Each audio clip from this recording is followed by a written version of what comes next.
Hello and welcome to the Fix Your Fatigue podcast. Whether you can't get out of bed in the morning, your energy crashes throughout the day, or you're a biohacker looking to optimize your energy, productivity, and focus, this podcast is for you. I am Dr. Evan Hirsch, and I will be your host on your journey to resolving fatigue and optimizing your energy. And we'll be interviewing some of the top leaders in the world on fatigue resolution. Welcome.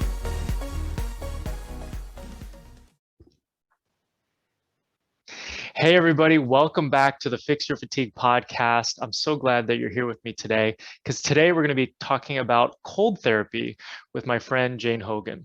Let's learn about Jane. So Jane is the wellness engineer. She blends science and spirituality to help people release pain by naturally letting go of inflammatory foods, thoughts, and feelings so they can become empowered creators of their own health. I love that. Her personal experience of overcoming crippling rheumatoid arthritis using natural solutions inspired her to leave a nearly 30-year engineering career and become a functional medicine certified health coach. Through Jane Hogan Health, Jane applies her engineering problem-solving skills to help others build a solid foundation of mind-body wellness and design their own unique path back to strength, vitality, and freedom. Jane is the creator of Wonderful Fine, a pain-free living membership program, helping women activate optimal health by intentionally designing a life based on what their own body needs. Jane, thanks so much for joining me today. Evan, it's my pleasure to be here talking with you today. I'm really excited about this conversation. And I especially appreciate you being with me today because you were actually on a beach right before this, right? In the south of Newfoundland. Yes, yep, at Sandbanks Provincial Park. It's all these beautiful sandy beaches. You'd think you're in the Caribbean except for the cold water and the cold air temperature. Excellent. So yeah, I'm excited. We're going to be talking about cold and cold water and cold therapy. But tell us, why did you leave this 30-year professional career as an engineer and become a health coach? I was quite happy working as an engineer, but in 2016, after a really stressful year, I developed rheumatoid arthritis. It seemed like it was sudden at the time, but looking back, there was a lot of signs along the way. And I went down a whole path of, I really didn't want to take medications if I didn't have to, because the side effects were very scary. And so I decided to try to go the natural route. And I had about 6 months wait to see a rheumatologist, so I had time. So I was basically nearly disabled. You know, I could hardly walk. I couldn't turn door handles. I would get stuck in rooms because I couldn't turn the handle to get out. I could barely drive. You know, it was really bad. And I really felt out of control. But when I started, first of all, I made food changes because someone said, well, sometimes foods can cause joint pain. So I was like, okay, I tried that and I saw results immediately. And then I started researching a whole lot more into all these other things that I could do. And I just felt so empowered then. So I had felt like a victim and I felt like my life was, you know, going to be not over, but the freedom that I was looking forward to. My husband and I, as our children were leaving the nest, you know, we were looking forward to retirement. And then it seemed like that was being taken away from me. But when I started trying all these natural things, I started getting better and I felt empowered again. And I really just wanted to learn more about all of this. So I had heard about functional medicine, which deals with root causes. And so I studied. I did a part-time, while I was still working as an engineer, I did a part-time program to learn about functional medicine. And the shortest program I could do was a health coach program. And so I did that and I just loved it. And in the end, I decided to become a health coach because I felt like this was my passion. I just wanted other people to know that there was other alternatives for them, that they didn't have to feel like a victim if they got a diagnosis with something that was told there's no cure, that there are things that people can do for themselves and really take their health into their own hands. So that's what inspired me. I just love what I do now. I taught engineering, but now I'm teaching health. And that is something I love doing. And it's my passion and my calling. And I almost feel like it all has worked out so well because this is really what I was meant to be doing. Mhm. I hear you. Sometimes, our mess or our pain, becomes this purpose that we have that we can then share to the world. I had fatigue for 5 years, and getting Mhm. over that and helping thousands of people became my mission. And I'm so glad you talked Mm. about empowerment, because that's such an important component of all this. No matter what sort of condition somebody has, they need to embrace that feeling of empowerment. They need to realize that they have to be a partner in this process. They're not going to be Absolutely. successful if they're going to be spoon-fed the information. It just doesn't work that way. So thank you for sharing Mm. that. So let's Mhm. get into cold therapy. So as you know, we specialize in helping people resolve their fatigue. Well, let's start off first with what is cold therapy, and then we'll kind of get into how it plays a role in energy and fatigue. So what is cold therapy? Mhm. So cold therapy is uh, basically chilling your body down so that it almost creates like a mini stress response, and then your body has to respond to that. And through that, the mitochondria can get activated. And Evan, in your work about the mitochondria and how important that is for energy. So cold therapy is basically just getting cold. I like to think about it as, just getting cold. So you're almost like, get that almost like a little shock kind of feeling. It kind of things you think, well, why would I ever want to do this? But don't knock it till you try it, because you actually get a beautiful, energizing feeling afterwards. And it's also one thing I really love about it is that it's kind of like you're telling your body or your brain that kind of wants you to stay comfortable and cozy. You're saying, I'm in charge. I'm telling you what to do. So it's also that kind of mind over matter thing that I really love too. That's great. I remember oh, go ahead. Were you going to say something? Yeah, no, I was just going to say it's just, there's different ways of doing it. So we can talk about the different types of cold therapy if you want to go down there now, or do you want to finish what you were going to say? Yeah, I'll comment and then we can go that way. Yeah, I Okay. remember learning about it initially from Tony Robbins. He has a cold Oh, plunge right outside of his home in Florida. And he made the comment, when I tell my brain that I want it to do something, I want it to say, I don't want it to talk back.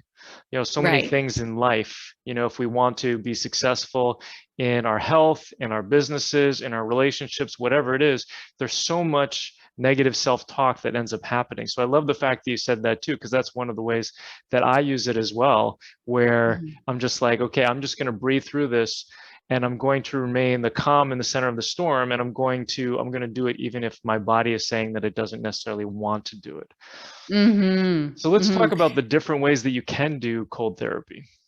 Well, years and years ago, when I was on one of my engineering work terms in Europe, I worked in the Netherlands, and it was a thing at the pool there. They had these cold plunge pools and the saunas, right next to it. So I had done that then and really enjoyed the feeling. But of course, I hadn't really seen it anywhere in where I live now.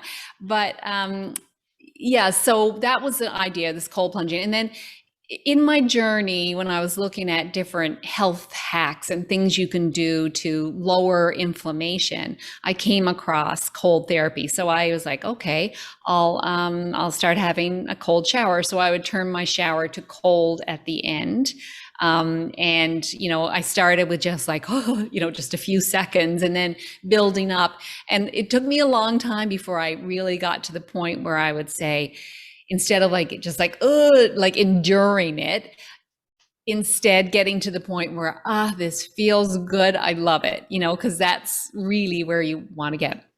And I had come across it in terms of mitochondria, which we already talked about, and how this cold, especially when it's hitting your head, you got a lot more mitochondria in your brain and in your eyes. So if you can get it to hit your head, that cold water, it helps helps the mitochondria. The weak ones will kind of die off, and the stronger ones will survive, and they'll be stronger for it. So you have more energy. So more energy for healing and whatever else you want energy for. So that's another way you can plunge it. So you can plunge into natural cold water. That's what I did in the wintertime. I live next to a river. So, the ice and snow is all around. I just walk out and sink myself down into it.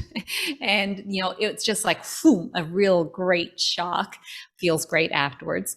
And then some people, there was that ice bucket challenge. Remember that years ago? People were dumping, for ALS, they were dumping ice water on them. But people can sit in like a tub of cold water and put ice in it, and that's another way to do it. So really, there's a lot of options. No excuses to not do it. Excellent. And, we've been doing this for years in terms of what does the doctor say if you hurt a joint, right? You put a cold pack on it, right? Mm-hmm. And so there is that, it's decreasing the inflammation. It sounds like it's rejuvenating the mitochondria, but it sounds like the easiest way of doing it is probably in the shower. Would you say so? You know what? I guess easy in terms of convenient, but my preference is to go out in the cold water. And if you can just like jump in, that's the best. I just like the shock kind of part of it. And the cold shower, you turn it to cold and you're waiting for it to get cold. And it's just like, ugh, I don't like it as much. My preference is just get in the cold water. Just, jump in there, jump right in. Well, when I'm in the shower, I usually wait until I get a brain freeze. So I kind of keep the water going until I feel that brain freeze, and I go, okay, that's enough now. Now, some people stay in a long time, and I know where I live, the cold water in summer is a lot warmer than the cold water in the winter. So in summer, it's no problem. I can stay there for ages, but in the wintertime, it's quite a bit colder. So I don't last as long. But I'm probably a little bit of a chicken with it. I'm sure there's lots of people that stay in a lot longer than I do. And it's good. It's good for you. Yeah. Well, I would say I'm probably more of a chicken than you, because I think right now I'm doing like 5 long seconds, and that's all I got. But part of it too is that I'm like, I want to move on with my day. So maybe I'm a little bit impatient, so let's talk about length. So is there any science around like how long you need to do it for? And then I guess my follow-up question to that is that I've heard that doing like 7 seconds on, 7 seconds off, like switching between hot and cold, has benefits for releasing stuff out of the lymph. What about that?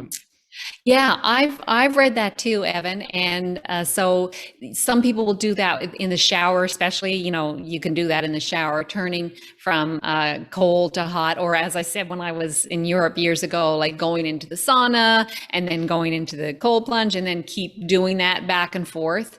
And I have a hot tub at my house, and I know when the kids are younger, they used to love getting out and rolling in the snow in the wintertime and getting in. And it does something to your skin. It does actually improve your skin, because your pores are, opening and closing.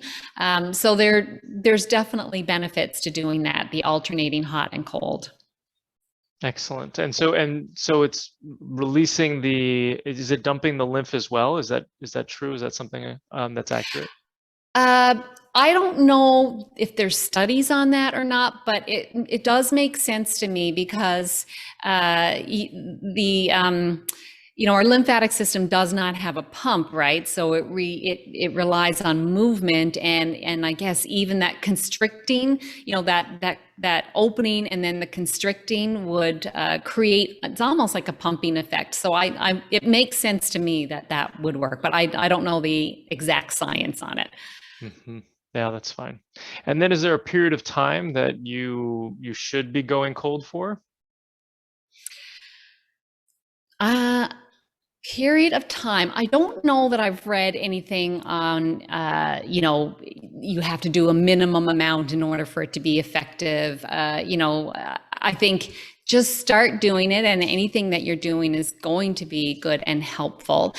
They do say try to build up to longer periods if you can, and that, you know, when you do these longer periods, it does help. I would imagine that you get a benefit as you increase the length of time. So I think just play around with it and just get started and see if you can, you know, you said you're doing 5 seconds. So just see if you can increase it a little bit every day, just a little bit. And then before you know it, you never know, you might be up to 30 minutes. Mm-hmm.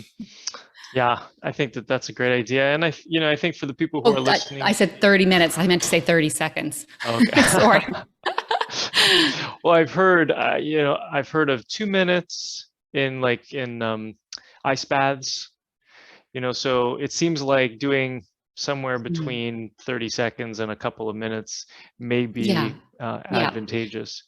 And I think you got to be careful too. Like if you've got a heart condition or something like that, then you want to be careful about that. So always talk to your doctor, of course, about doing that. And there are actually places that do the cryotherapy. So that's that freezing cold therapy. And I've seen that. I've never had experienced that myself, but sometimes I think, well, people pay so much money to go to those things, and I can just go hop in the water. I'm, right on my doorstep. So, but yeah, those are very controlled conditions, and they would be monitoring, your stats and stuff as you're doing that. So, and do you know how cold those get versus jumping in your backyard?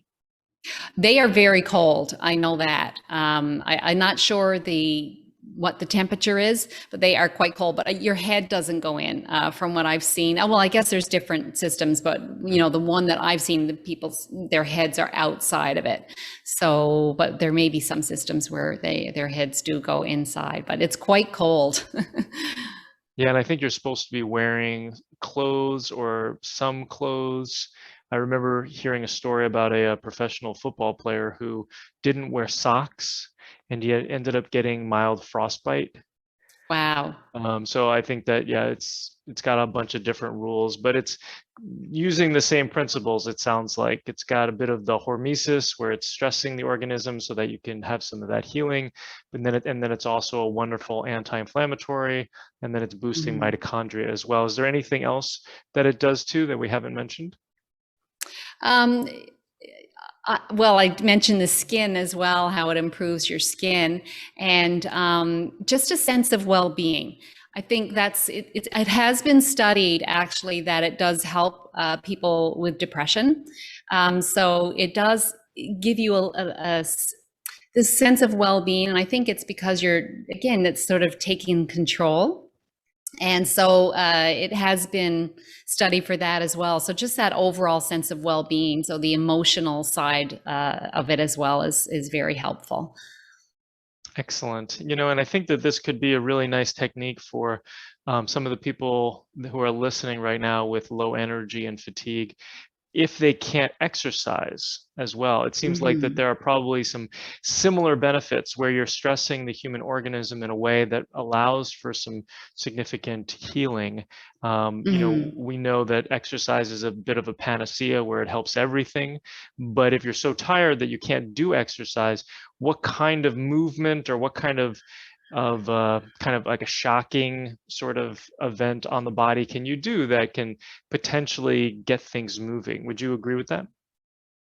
Oh yeah, definitely. It definitely gets things moving. And I know for me, just the lowering inflammation it's instantaneous, right? So that's really beautiful. I've got a friend who's got Lyme, and she says that this has saved her. She does this year round, and it really helps her manage her symptoms and be able to live her life. So it's a great therapy, basically free, and you can control it and do it yourself. And all these benefits are so awesome. It's definitely worth it for anyone to just try it and see if it helps them, see if they like it. Yeah, and like you said, a caveat is that if you have low blood pressure, if you have heart issues, you just want to make sure you're holding on to something when you're doing this, so that you don't fall in the shower.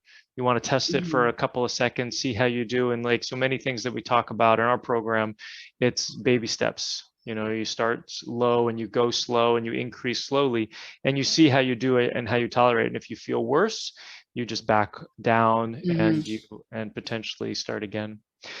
I love what you Yeah. said there, Evan, about trying it out and testing. And I've always done this with my health and everything that I try. It's always, okay, let's measure, let's do this, see how I do with it. So one of the things I do is measure heart rate variability. I've got an Aura ring.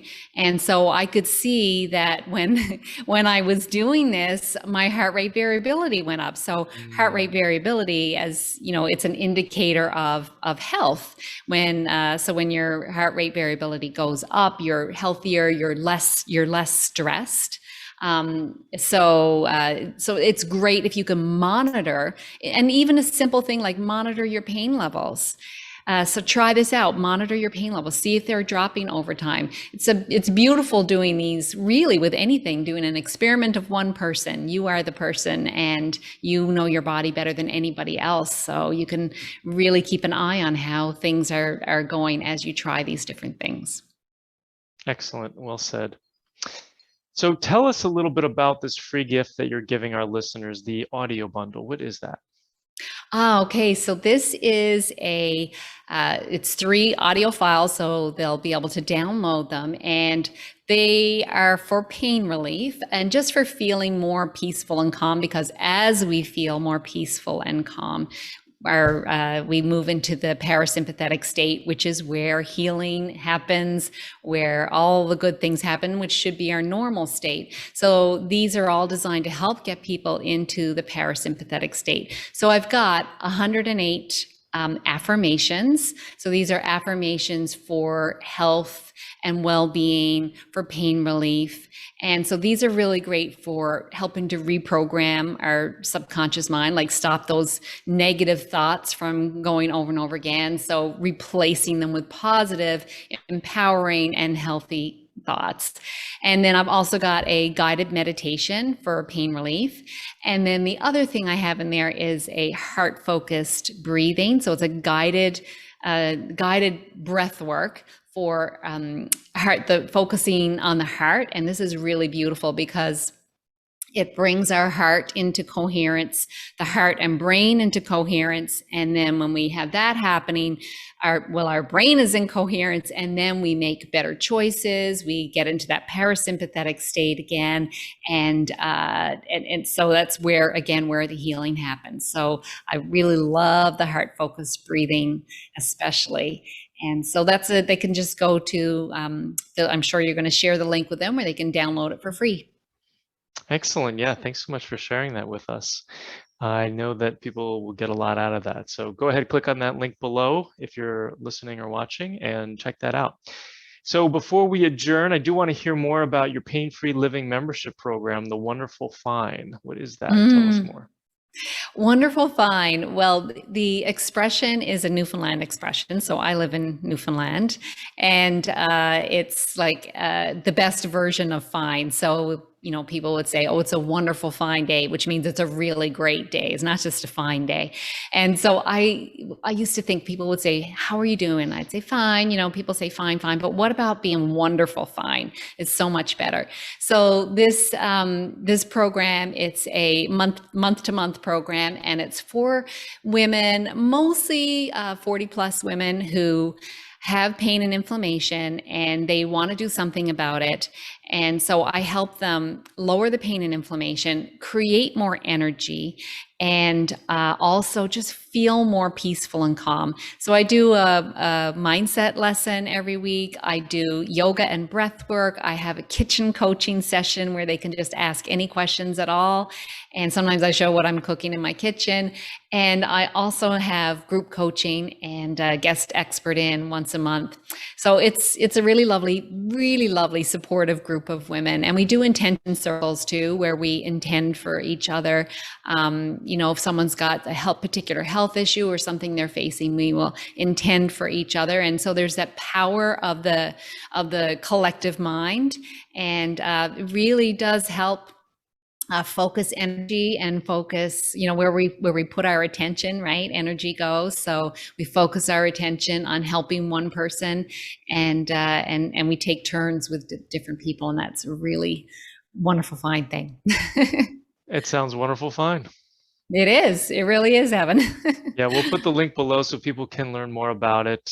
Thank you so much for all this wonderful work that you're doing in the world to help people with pain. And thanks so much for coming on today to teach us about cold therapy.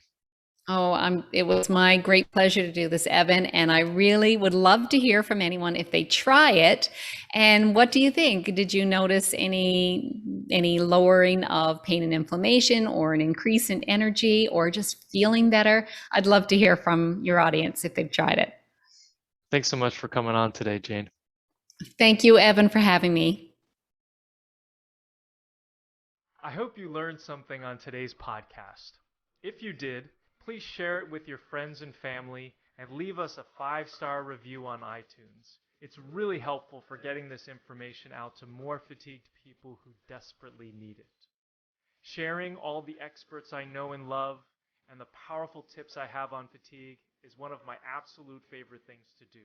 If you'd like more information, please sign up for my newsletter, where I share all important facts and information about fatigue, from the foods and supplements to the programs and products that I use personally and recommend to others so that they can live their best lives.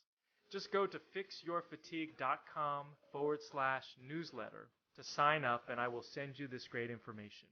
Thanks for being part of my community. Just a reminder, this podcast is for educational purposes only and is not a substitute for professional care by a doctor or other qualified medical professional. It is provided with the understanding that it does not constitute medical or other professional advice or services. If you're looking for help with your fatigue, you can visit my website and work with us at fixyourfatigue.com. And remember, it's important that you have someone in your corner who is a credentialed healthcare professional to help you make changes. This is very important, especially when it comes to your health. Thanks for listening, and have an amazing day.